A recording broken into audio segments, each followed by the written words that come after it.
pertanyaan. Jadi Nisa, betul kita paparkan dulu misalnya pasien datang dia mengalami apa misalnya gangguannya hipertensi misalnya ya. Hipertensi. Kemudian Nisa sarankanlah dia untuk memilih pengobatan komplementer secara apa misalnya aromaterapi misalnya ya, aromaterapi. Kemudian apa saja tumbuhan yang mau Nisa gunakan untuk aromaterapi ini misalnya. Kemudian diperkirakan buatlah dasar ilmiahnya. Misalnya menggunakan ini, dia akan sembuh, berkurang penderitaannya misalnya kan.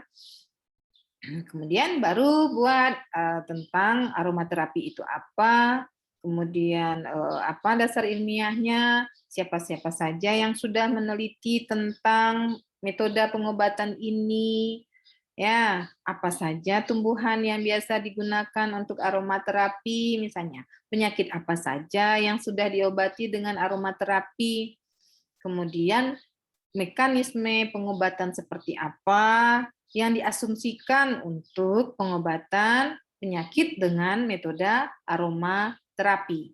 Dan itu berdasarkan kepada mekanisme ilmiah, ya, bukan mekanisme yang berdasarkan pada asumsi. Oke, Nisa?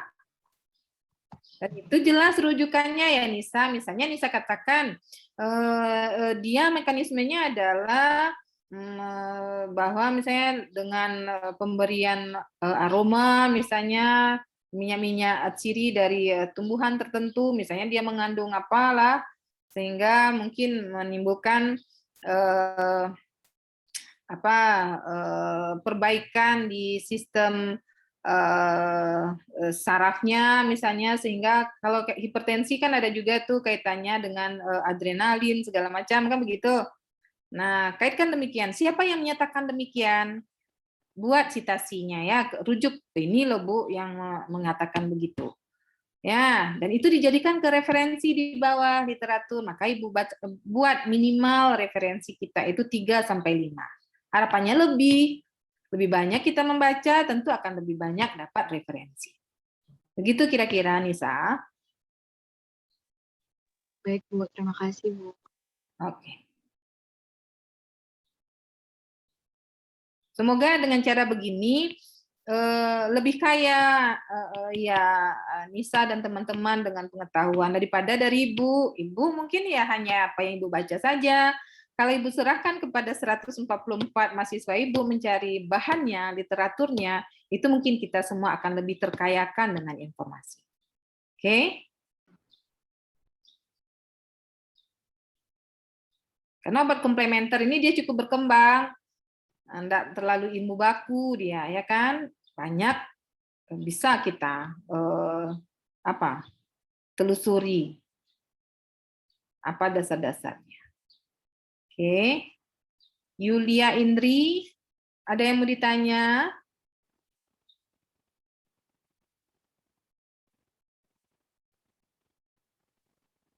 Altaf, ada yang mau tanya Altaf? Enggak, Bu. Kenapa? Bu, izin bertanya Bu. Ya, silakan. Mila. Ya Bu, Mila izin bertanya Bu. Ada kemarin itu ada pengobatan fisioterapi sinar gitu Bu di rumah sakit kan Bu. Nah jadi pasiennya ini berobatnya itu awalnya ke dokter fisioterapinya itu Bu. Nah, ya, artinya ini obat konvensional ya artinya. Nah, ya kan dikasih obat Bu, tapi di samping itu juga melakukan fisioterapi sinar Bu. Jadi fisioterapi sinar ini termasuk termasuk konvensional Bu? Soalnya kan dia fisioterapi Bu.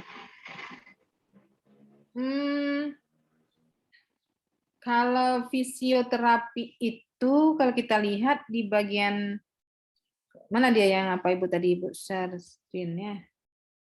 Nah, kan boleh Ibu share apa? Hari? Ya, Bu.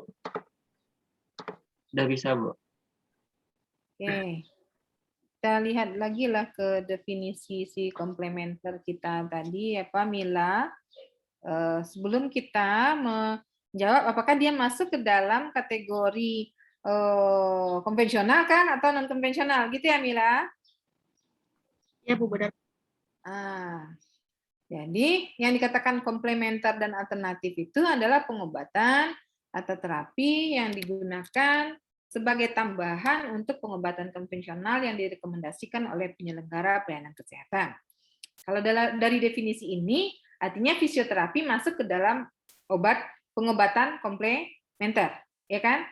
Dia pendamping tibanya. Kemudian kalau kita lihat berdasarkan kepada pengelompokan si pengobatan komplementer yang dibuatkan oleh Menkes ini, ya, apakah dia masuk di sini, Mila? Nah ya Bu, dari model terapi yang Mila lihat itu kayaknya nggak ada yang cocok sama fisioterapi sinar Bu, makanya jadi bingung. Nah itu dia, makanya itu Ibu, kita kembalikan aja ke literatur lagi. Kalau dari yang pembatasan oleh Permenkes ini, yang masuk ke dalam pengobatan alternatif adalah yang berikut ini, yang poin-poin ini.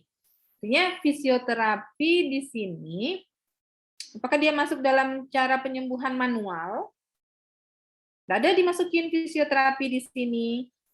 Jadi kita rujuk ke sini saja ya untuk kesepakatan bahwa kita dibatasi dengan Permenkes nomor 1109 ini, bahwa fisioterapi itu tidak dimasukkan ke dalam pengobatan komplementer dan alternatif kalau merujuk ke Permenkes 2007. Oke, Mil? Itu saja. Ya Bu, terima kasih Bu. Ya.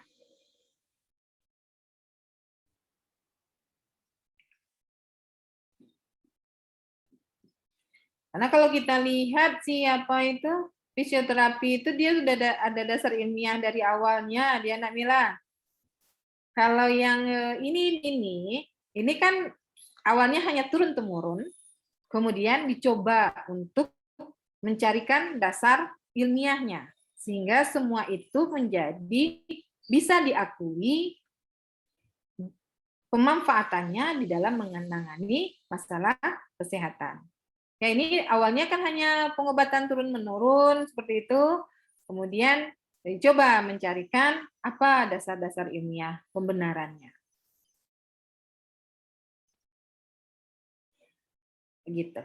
Kalau fisioterapi mungkin dari awalnya dia keluar itu juga sudah ada dasar ilmiahnya seperti itu ya, Mil? Iya Bu. Kita sepakati merujuk ini aja dulu ya, Permenkes nomor 1109 2007.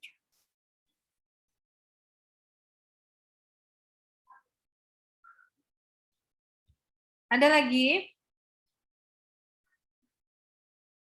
Jadi besok jangan diobati dengan fisioterapi ya, Mil. Pilih pengobatan komplementer yang lain ya. Iya Bu, rencana awalnya ya tadi Bu, tapi karena nggak ada kategorinya mungkin diganti. Iya, mungkin seperti itu.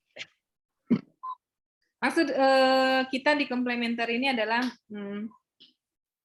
supaya kita bisa meyakinkan bahwa ternyata metode-metode pengobatan komplementer itu ada dasar ilmiahnya. Itu yang mau Ibu berikan kepada kita semua. Sehingga sebagai apoteker nanti, ketika kita di luar ditanya orang, pengobatan ini bisa kita memberikan suatu statement kepada orang lain.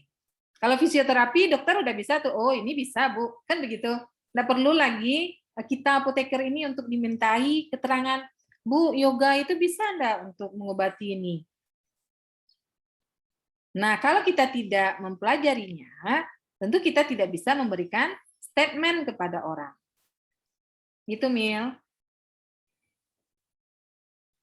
Kalau fisioterapi memang sudah dianjurkan dokter, kan? Memang sudah ada dasar ilmiahnya. Jadi tidak masuk dia di dalam obat komplementer ini kita bahasnya.